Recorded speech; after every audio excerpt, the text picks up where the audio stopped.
Olá, bem-vindos ao workshop da Associação Acredita Portugal, Como construir um plano financeiro. Acredito que este tema assuste uma boa parte das pessoas que estão a assistir, mas as boas notícias são que, por um lado, isto é mais fácil do que parece, e por outro, este não é o aspecto mais importante do seu projeto, é sim uma consequência do mesmo.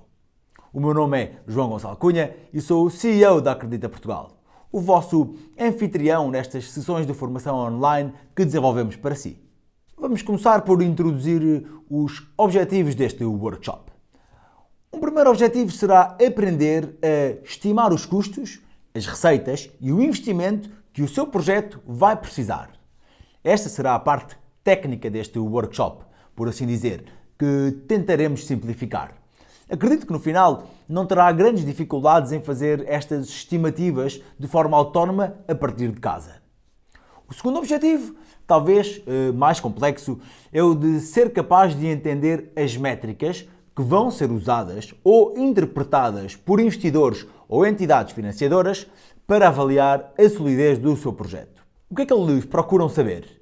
Nós aqui vamos explicar com maior detalhe como devem ter estas conversas, que métricas são e qual é o racional dos investidores quando olham para o vosso plano financeiro e quais as perguntas que lhes vão ser feitas.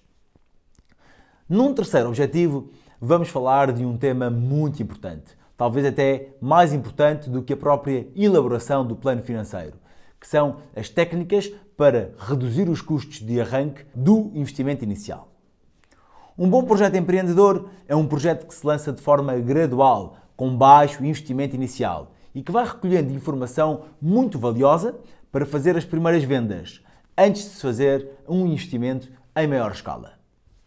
Este workshop pretende também ajudar no preenchimento da quarta etapa dos concursos de empreendedorismo da Associação Acredita Portugal na ferramenta pedagógica Dream Shaper. Vamos então começar por situar a elaboração do plano financeiro naquilo a que chamamos o percurso do empreendedorismo, as suas etapas essenciais. Lembro que para cada uma destas etapas foi alvo de um workshop, de forma a poder aprofundar e aplicar os conhecimentos que vos transmitimos. Primeiro vem a geração de ideias. Depois, a passagem dessas ideias para modelos de negócio. Com o modelo de negócio mais ou menos definido, chega à altura dos testes, provavelmente a fase mais importante de qualquer projeto empreendedor. Na realidade, não termina, pois é mais um processo contínuo do que propriamente uma etapa com princípio, meio e fim. Não vou alongar muito, porque temos também um workshop inteiramente dedicado a este tema, que já se encontra disponível. Depois da elaboração dos primeiros testes, que podem gerar as primeiras vendas, começam-se a perceber quais os clientes em que nos devemos focar e fazer um plano de marketing, para, desta forma, investir num projeto que já está a começar a dar os primeiros resultados. Depois deste processo todo, relembrando que a etapa de testes, essa nunca acaba, só então devemos parar para fazer o nosso plano financeiro. Esta é, portanto, uma etapa muito académica, que deve ser sempre precedida das restantes para ficar bem consolidada e ser fiável aos olhos de um investidor, por exemplo. Destaco aqui uma citação de Steve Blank, uma das maiores referências de empreendedorismo e professor em Stanford. O objetivo é conservares o teu dinheiro enquanto procuras um modelo de negócio sustentável. Ele aqui, basicamente, quis dizer que não devemos gastar muito de dinheiro até termos alguma certeza se conseguimos vender e a quem conseguimos vender. Só quando já tivermos alguma noção, mesmo que muito artesanal, da potencialidade do nosso negócio, é que se deve apostar mais no investimento. Antes de entrarmos no cerne da questão, vou referir 3 pontos a ter em conta. O primeiro ponto, um projeto que está a começar tem naturalmente receitas muito imprevisíveis, mas isto não quer dizer que não se devem tentar definir metas. Se é muito imprevisível, é indispensável saber qual o investimento inicial necessário e os custos. Portanto, estas previsões ou estimativas devem ser ainda mais reforçadas, quanto mais imprevisível for o seu projeto e o sucesso do modelo de negócios. É preciso fazê-lo por esta questão principal: estabelecer metas e impor limites. Segundo ponto, Os bancos e investidores pedem frequentemente planos financeiros e eles sabem que existe alguma incerteza, mas a verdade é que é inevitável para projetos numa fase inicial haver um grau de incerteza. Portanto, aqui o ponto a reter é a importância da coerência dos números que apresentam. Coerência essa que deve ser transmitida pelo vosso plano financeiro. Vamos ao terceiro ponto. Não tenham medo da imprevisibilidade do vosso plano. Se o vosso projeto estiver muito no início, é normal que os seus números tenham de ser frequentemente ajustados ou simplesmente alterados, de acordo com a própria evolução do vosso projeto. Do ponto de vista do empreendedor, um plano financeiro dá também uma ideia na direção em que o projeto está a caminhar. Existem boas razões para concretizar o seu plano financeiro. Sem esta primeira hipótese de custos e receitas, não sabemos avaliar se estamos no caminho certo. Também ganhar a sensibilidade ao mercado e optimizar o modelo de negócios antes de gastar dinheiro. Vamos estimar necessidades de investimento para financiar o arranque do projeto e uma boa razão também é partilhar o plano com amigos, conselheiros e investidores. Ajuda-nos a avaliar a qualidade do nosso projeto. Agora, algumas notas importantes. No plano financeiro, primeiro vamos estimar as receitas, depois vamos projetar os custos e só por último é que vamos determinar o investimento inicial. No slide da apresentação podem observar alguns outputs obtidos através da Dreamshaper, a plataforma de apoio aos concursos de empreendedorismo da Acredita Portugal, que permite a compilação e cálculo dos números do seu projeto, organizando-os em documentos apresentáveis a qualquer investidor nos formatos que eles mais gostam, como são, por exemplo, o balanço ou uma demonstração de resultados. Quero-vos apresentar agora o exercício prático de hoje. Têm-no disponível na caixa de comentários deste vídeo, que poderão imprimir ou simplesmente passar um papel para preencher quando chegar à altura. Vamos ter então dois momentos práticos. O primeiro será um exercício de redução de custos.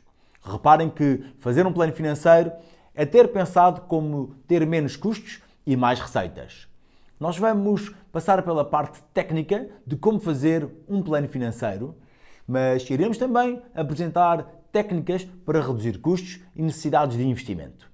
O primeiro exercício é onde vai listar, com base nas técnicas que vamos ensinar, aquilo que faria no seu caso, no seu projeto, para reduzir custos.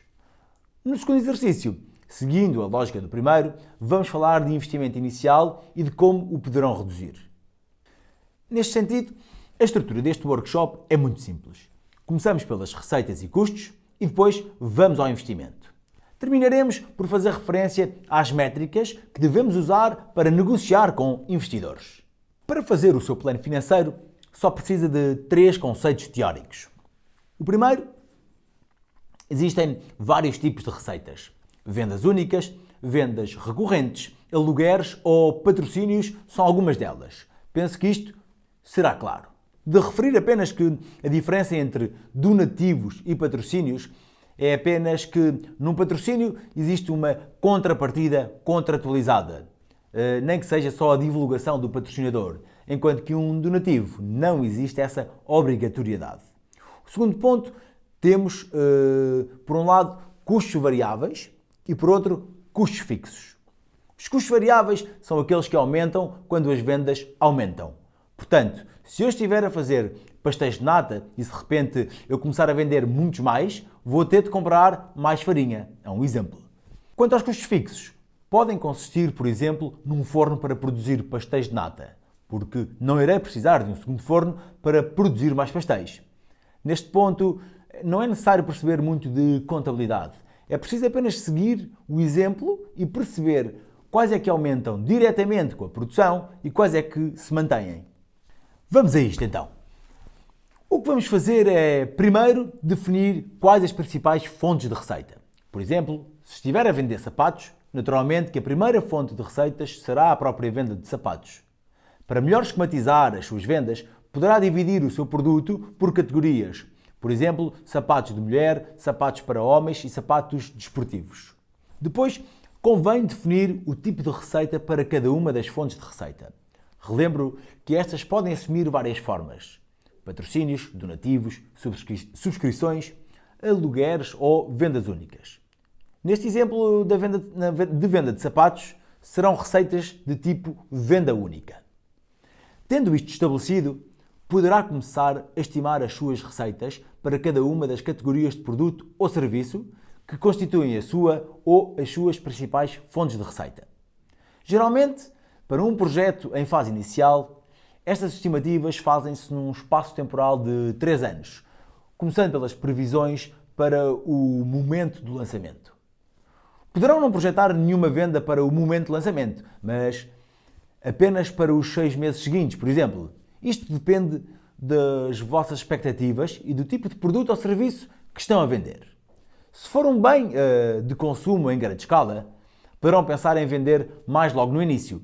Se for uma solução tecnológica ou uma máquina inovadora, poderão fazer muito menos vendas, mas cada venda poderá trazer uma grande receita, só depois dos primeiros 6 meses de atividade.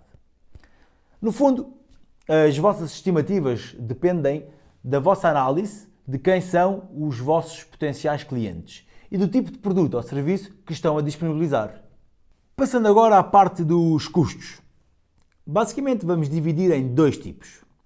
Primeiro, os custos associados às vendas do seu produto ou serviço e depois as restantes rúbricas de custos. Nos custos associados às vendas, deverão escolher em primeiro lugar se pretendem definir um valor exato ou uma percentagem de custos. A maioria dos projetos empreendedores terá muito maior utilidade em usar uma percentagem que permita identificar por cada venda efetuada quanto é que custou desenvolver o seu produto ou serviço. Voltando ao exemplo dos sapatos, posso, por exemplo, definir que o custo para produzir um par de sapatos para crianças é de 30% do preço pelo qual eu estou a vender.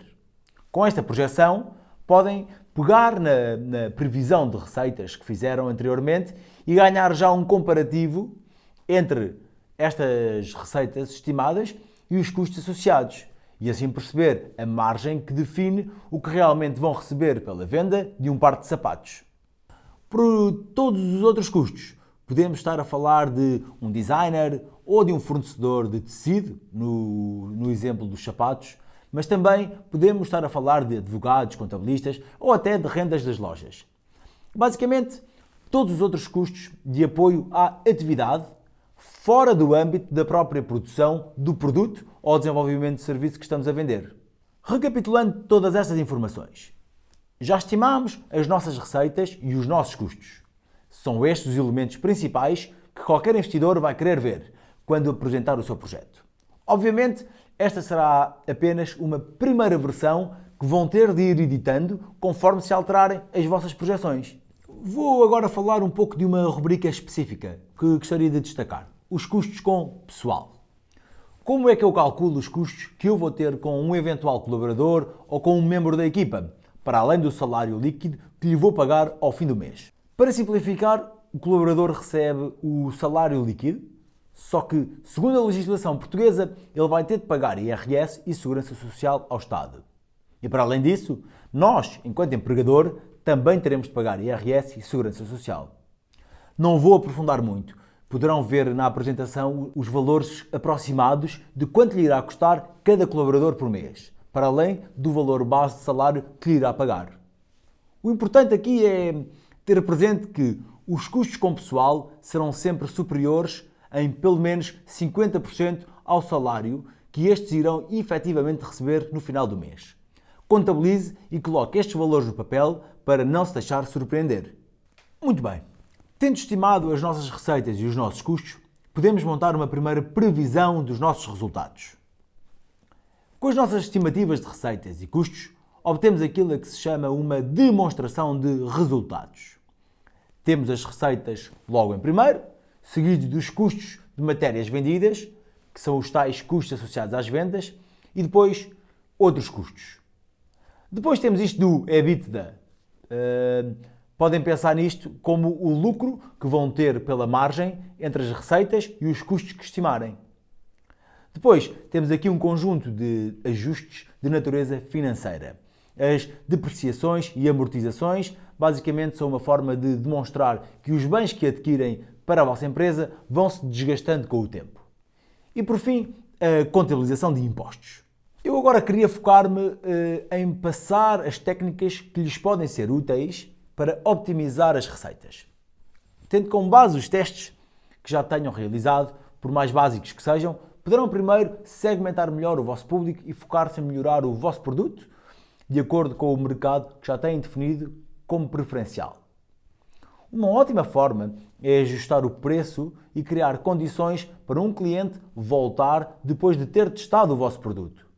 Por último, se os testes mostrarem muita reticência face ao vosso produto, considerem criar um novo serviço que complemente as falhas do produto atual.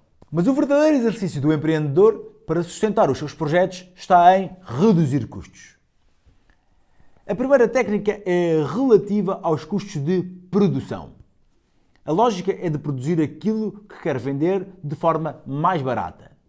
Aqui voltamos a tocar na importância de testar o seu produto e tentar vendê-lo ainda numa forma muito artesanal. Com a aprendizagem que vai receber desses seus primeiros clientes, poderá identificar as suas mais-valias e assim focar os seus custos de produção nas mais-valias do seu produto. Isto acaba por dar-lhe uma noção de onde, no processo de produção, é que deve ter o seu dinheiro e onde é que está a gastar desnecessariamente. A segunda técnica é relativa aos custos de distribuição. Muitos empreendedores, no início, têm a ideia de ocupar toda a cadeia de valor. Produzir, gerir a cadeia de distribuição, fazer o marketing e ter os pontos de venda. É um erro pensar ao início que podem fazer tudo isto. Não é desejável querer fazer tudo. Portanto, vamos simplificar a operação. Uma das coisas para simplificar a operação e reduzir custos de arranque é não vender num canal próprio, mas procurar vender através de terceiros. Por exemplo, se eu sei fazer sapatos muito bem, posso ficar à espera que invistam em mim para fazer a minha loja. Mas se eu não tiver a evidência de que há muita gente a querer os meus sapatos, se calhar o melhor é primeiro montar um pequeno stand para vender os sapatos. Esta decisão vai me ajudar a aprender em que direção devo seguir. Posso também pegar nos sapatos e ir a uma loja com várias marcas e propor que venda os meus sapatos em troca de uma comissão, por exemplo. Isto são formas de começar mais baratas do que se quiser logo montar tudo por si mesmo. E assim pode passar de um projeto que precise de 300 mil euros para avançar para um que custa apenas 10 mil. Até pode ter esse investimento de 300 mil mais tarde, mas é melhor primeiro ganhar uma evidência das vendas e do potencial do seu produto. A terceira técnica está associada aos custos prioritários. Aqui o empreendedor deve distinguir o essencial do que não é prioritário. Os escritórios bonitos devem ficar para o último plano, se não forem essenciais para as vendas. Não quero muitos luxos ao início. Foquem-se nas mais-valias do vosso projeto e em ter um produto ou serviço rentável o mais rápido possível. Cuidado com o que for supérfluo. No seguimento da técnica de redução na distribuição, é também importante saber externalizar custos. Em vez de apostar num investimento inicial grande para comprar uma carrinha de transporte, por exemplo, talvez o melhor seja simplesmente ir aos correios e pedir que entreguem por nós. Por último, a técnica de partilhar os custos. Por exemplo, se houver um espaço de escritórios que possam dividir com outra startup, pode ser mais inteligente dividir as rendas com eles do que apostar logo no arrendamento de um escritório por conta própria. Este é apenas um exemplo entre muitos outros. Muito bem, terminada esta primeira etapa, vamos agora passar ao primeiro exercício, o único que vamos fazer para já. Aconselhamos agora a colocar no papel quais as técnicas que vão usar prioritariamente, quais os custos que querem diminuir com a utilização de cada uma das técnicas e depois como é que eu vou aplicar a técnica. Por último, tentem também estimar quanto vão poupar pela implementação destas técnicas. Mesmo que os números ainda sejam muito provisórios, a incerteza dos números não nos pode impedir de definir metas. Sugiro que façam agora uma pequena pausa e, com toda a calma, preencham este primeiro exercício de redução de custos.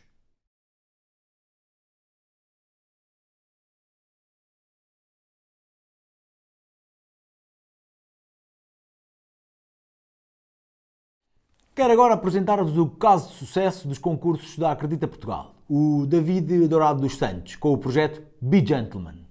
Trata-se de uma loja online que disponibiliza camisas premium 100% customizadas e à medida, por um valor muito atrativo. O David é daqueles empreendedores resilientes e que vão gostar de conhecer. Obrigado, David, pela tua disponibilidade para falares para a nossa audiência. Obrigado, João. Olá a todos. É um prazer estar aqui na formação da Acredita Portugal e dentro das minhas possibilidades ajudar um bocadinho no que é isto, planeamento financeiro e de fazer um modelo financeiro do negócio. O meu nome é David Santos, tenho 31 anos, sou um dos sócios fundadores de 2 projetos. O primeiro é a Be Gentleman. A Be Gentleman é uma empresa que se destina a vender camisas por medida e personalizadas através da nossa rede de e-commerce ou da nossa rede Fashion Advisors. E o outro projeto chama-se The Dandy List, é um projeto novo, recente, e o que estamos a tentar fazer, no fundo, é agregar o processo de descoberta e compra de produtos de moda num único local. Eu vou aproveitar para partilhar aqui um pequeno slide, mas de facto o que queremos é de facto criar um local onde o utilizador possa fazer 4 coisas, que a primeira é de facto descobrir uma lista de produtos selecionados pela nossa equipa que sejam efetivamente únicos, partilhar e seguir, ter de facto uma rede social onde possa partilhar com os seus amigos e onde possam seguir bloggers e personalidades do mundo da moda, Know and Find Out, que no fundo é ter acesso aos melhores artigos e opiniões sobre moda e tendências, e Shop and Advice, que no fundo queremos dar a possibilidade de ter pessoas reais a aconselhar os melhores produtos para cada um antes de ele fazer a compra. Eu aproveito aqui um bocadinho para usar as minhas 2 experiências para vos introduzir no que é isto do planeamento financeiro. Quando fazemos planeamento financeiro temos 2 vertentes, uma abordagem top-down e uma abordagem bottom-up.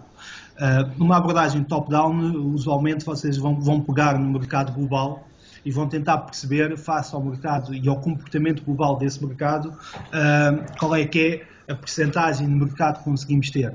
Isto é, por exemplo, o modelo que nós seguimos na The Dandy List, isto é, nós conseguimos saber a dimensão do mercado total, saber qual é que é a dimensão do comércio online de moda e acessórios, e a partir daí conseguimos, sabendo quais são as médias de mercado para custo de aquisição de cliente, para os custos de impressão de um anúncio no Google, as taxas de conversão, conseguimos calcular, face ao nosso investimento, qual é que é o retorno e os clientes que vamos ter.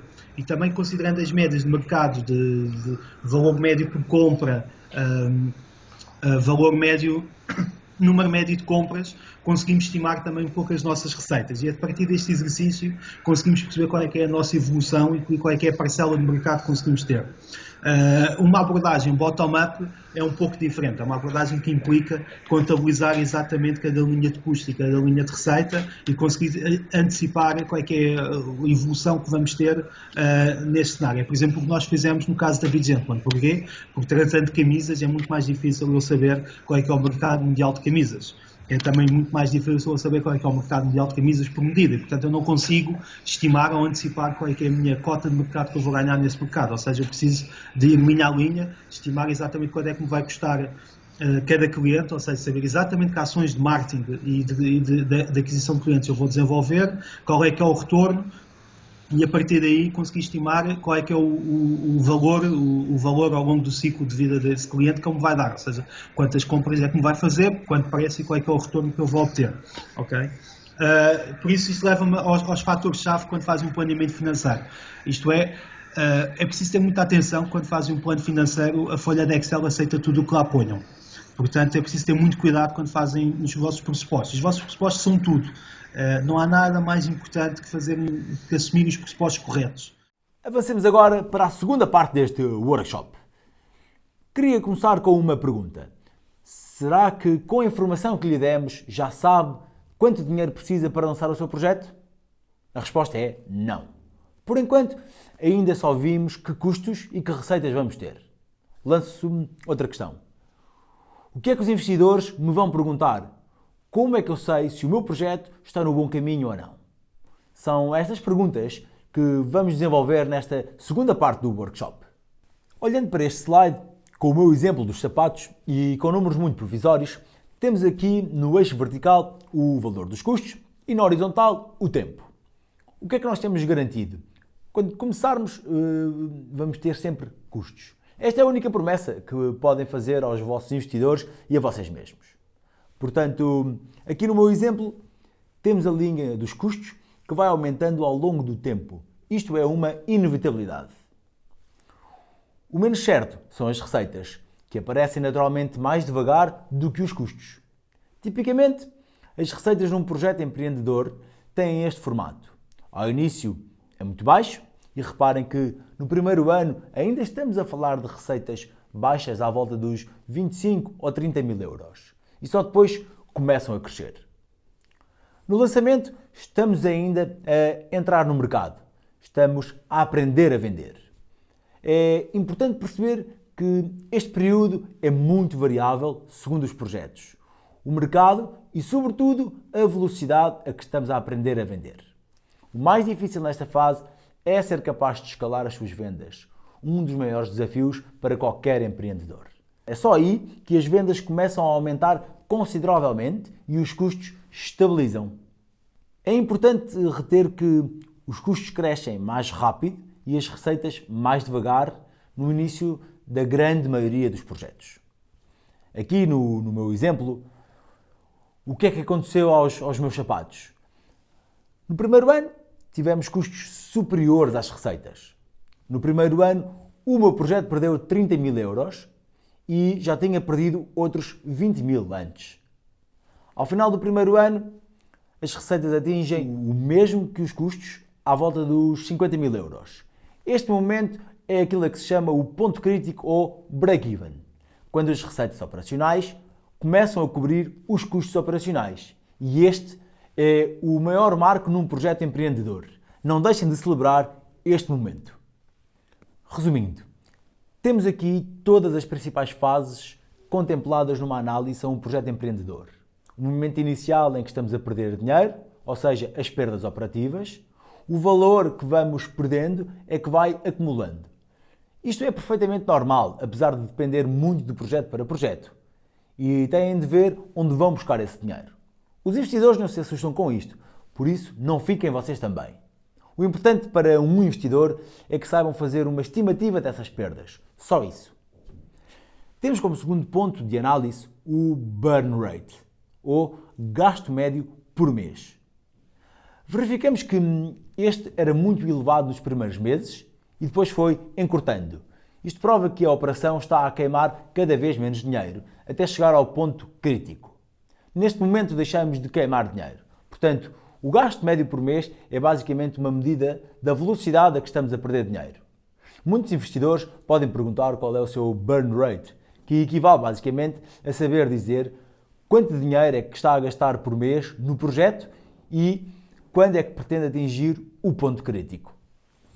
Estes três termos são frequentemente abordados numa análise financeira com investidores.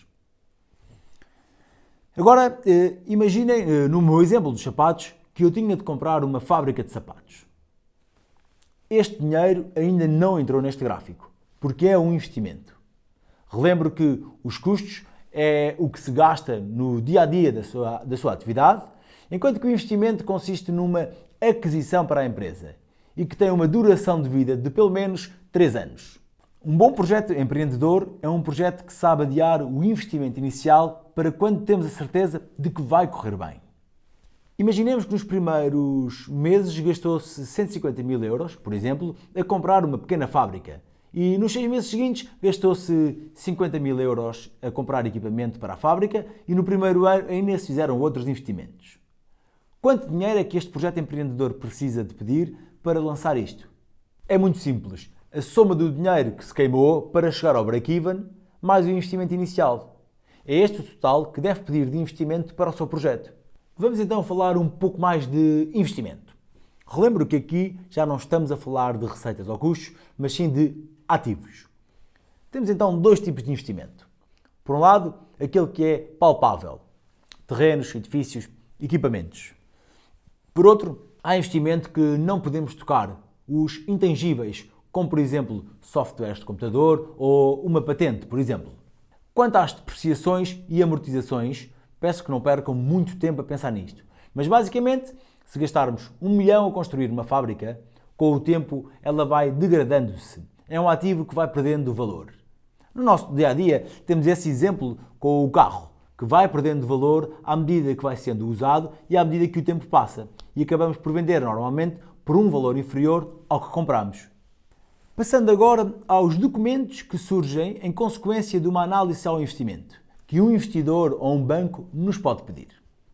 Para além da demonstração de resultados, associado aos custos e receitas, um banco pode também pedir um balanço.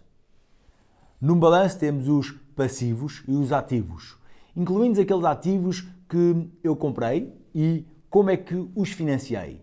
Se foi com o meu dinheiro, com um empréstimo ou via investidores.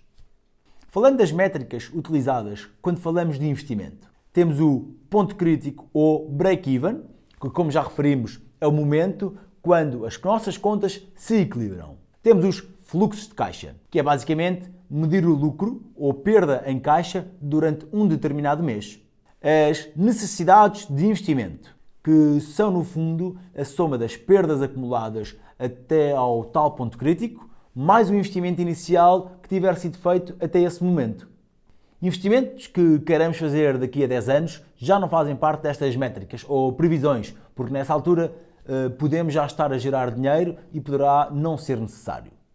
Depois temos o gasto médio mensal, que também já referimos. Vamos recapitular. O investimento consiste em todo o dinheiro que vai ser gasto em bens duradouros para 3 ou mais anos. E, portanto, o que deverá ser feito é definir em que é que vai gastar esse dinheiro. Em que equipamentos? Numa licença de software? Um segundo ponto, quanto é que isto lhe vai custar? E por último, quando é que vai ser feito este investimento? Será logo no lançamento, ou ao fim de 6 meses, ou no final do primeiro ano? São estas as perguntas que tem de fazer para construir uma noção de investimento para apresentar a potenciais investidores. No entanto, o foco do empreendedor, numa primeira fase, deve ser sempre como é que eu vou reduzir o meu investimento inicial. Mais do que ter um Excel bonito, com muitos números, é importante saber explicar as coisas que estão a ser feitas. Vamos então passar às técnicas para poder reduzir o investimento inicial. Dependendo do investimento previsto, seja ele destinado à compra de uma máquina ou numa patente de um produto, pode seguir várias abordagens. Em termos de produto, pense como é que pode simplificar a apresentação do seu produto. Antes de investir muito num projeto finalizado e perfeitinho, perceba primeiro o que é que ele tem de bom e o que é que as pessoas gostam ou não dele. Tendo este conhecimento, que pode adquirir a testar o seu produto, poderá depois fazer um investimento menor para o finalizar, já com o devido conhecimento de causa. Quanto às restantes, seguem também esta mesma lógica de usar a aprendizagem que vamos obtendo sobre o produto ou serviço para reduzir o seu risco de investimento, para evitar gastar muito dinheiro num produto que pode não ser exatamente aquilo que vai colmatar as necessidades que identificou ou que não sirva para o mercado que identificou. Não precisar de comprar logo um espaço, se calhar chega-lhe a alugá-lo, ou por outro lado, talvez seja melhor comprar equipamento em segunda mão. Transforme o investimento num custo e verá que lhe vai sair mais barato. Muito bem, estamos então na altura de preencher a segunda parte do exercício, onde vão ter simplesmente de colocar no papel as técnicas que podem usar, adaptadas aos vossos projetos, com o objetivo de reduzir o investimento inicial nas áreas onde estão a pensar aplicar esse dinheiro. Depois, tentem, à semelhança do primeiro exercício, fazer uma estimativa da diferença entre o dinheiro que iriam gastar e o que irão gastar com estas alterações. Relembro que aqui estamos a falar de investimento inicial, do que é melhor para o início do vosso projeto. Pode ser que venham a construir uma fábrica própria em vez de alugar, como está aqui no exemplo, mas isso pode vir mais tarde, quando tiverem evidência de que o projeto funciona. Reduza o investimento, comecem pequenino com a ambição de irem sempre crescendo. É o conselho que eu vos deixo. Sugiro agora que façam uma pequena pausa, talvez para beber um café ou algo do género, para preencherem este segundo exercício.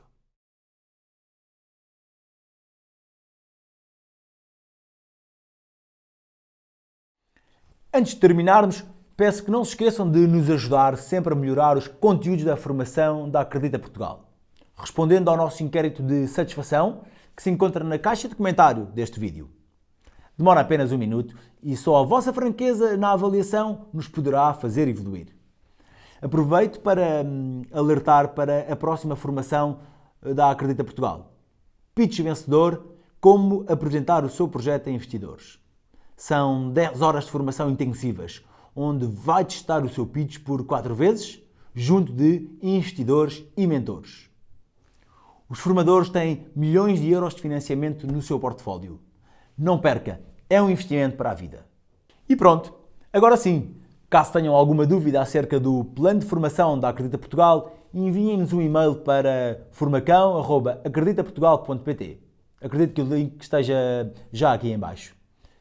Esperamos que esta sessão lhe tenha trazido as noções essenciais para organizar as finanças do seu projeto empreendedor, ajudando-o a chegar aos investidores com toda a confiança. Muito obrigado e até breve.